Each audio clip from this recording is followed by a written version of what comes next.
নমস্কার বন্ধুরা, আশা করি সকলে ভালো আছেন, সুস্থ আছেন। আর দিন কয়েকের মধ্যেই third summative evaluation West Bengal বোর্ডের শুরু হতে চলেছে। তাই আজকের ভিডিওর অবতারণা এই ক্রুশিয়াল টাইমটাতে ছেলেমেয়েরা একটা প্রচণ্ড ভুল করে।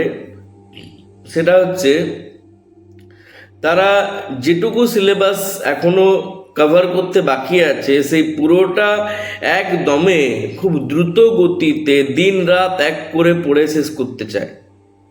আর শেষ করে তারা একটা স্যাটিসফ্যাকশন পায় মনে মনে, যে ভেবে নেয় যে যাক সিলেবাসটা শেষ হলো, নিশ্চিন্ত হলাম।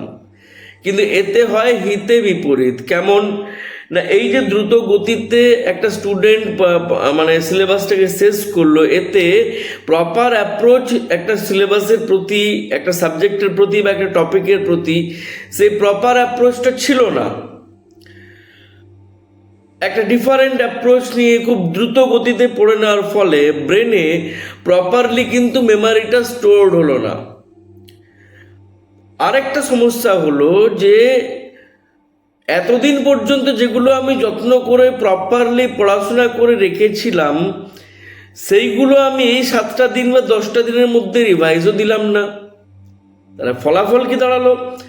নাম্বার 1, আমার পরে নূতন পড়া যেগুলো আমি পড়লাম খুব দ্রুত গতিতে, সেগুলো প্রপারলি পড়া হলো না। এবং নাম্বার 2 হচ্ছে, যেগুলো পুরানো আমার পড়া ছিল, বেশ যত্ন করে গুছিয়ে পড়ে রেখেছিলাম, সেগুলো রিভাইজ দিতে পারলাম না। ফলাফল শ্যামও গেল, কুলও গেল। তাহলে আপনার পরীক্ষার হলে ছেলে মেয়েদের এটা হয় যে মানে না মনে পড়ে নতুন সিলেবাসের টপিকগুলো, বিষয়গুলো না মনে পড়ে পুরনো সিলেবাসের টপিকগুলো, বিষয়গুলো। এটা আমি নিজে একজন ভুক্তভোগী, 3rd ইয়ারে পরীক্ষার সময় আমি এটা ফেস করেছি, তাই আমি এটা বললাম বিষয়টা।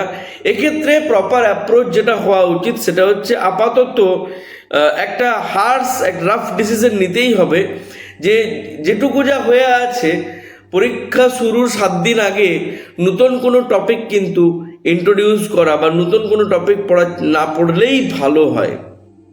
এবং এই যে 7টা দিন বা 10টা দিন পড়ে রয়েছে, এই দিনগুলো প্রত্যেকটা দিন আমি কিভাবে কি পড়ব, এইটার একটা প্রপার প্ল্যান বা একটা ব্লুপ্রিন্ট একটা নিজেকে তৈরি করে নিতে হবে বসে, যে আমি এই 7টা দিন বা 10টা দিন এইভাবে আমার সিলেবাসটাকে কাভার আপ করবো, এইভাবে পড়বো। এই প্রপার প্ল্যানিং যদি না থাকে কারোর কাছে, তাহলে পরীক্ষার হলে গিয়ে তার পক্ষে কিন্তু সবটা ম্যানেজ করা খুব কঠিন। তো যাই হোক, আগামী কাল আবার একটি ছোট্ট টিপ নিয়ে, আবার একটি ছোট্ট ভিডিও নিয়ে আরও আসবো। ততক্ষণ পর্যন্ত সকলে ভালো থাকুন, সুস্থ থাকুন, সুরক্ষিত থাকুন। শুভরাত্রি।